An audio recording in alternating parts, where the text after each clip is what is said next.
यापेक्षा मोठा आनंद नसला. आणि आता मला ठामपणे विश्वास आहे, आताच म्हटलं शहरात जाऊन सांगू का की माझ्या खेड्यामध्ये तिथलं रक्तय आणि माझ्या बाई सांभाळून घेत आहे. त्या लेकराने मला आशीर्वाद दिलाय की ताई तू निघून जा, मी या गावाला सांभाळून घे.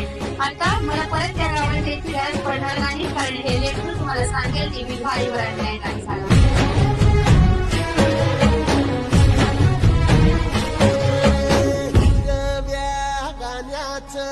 दान दिलं त्यानं झाडाचं रान झालं जी. अर मातीच्या पोटात अस्मानाचं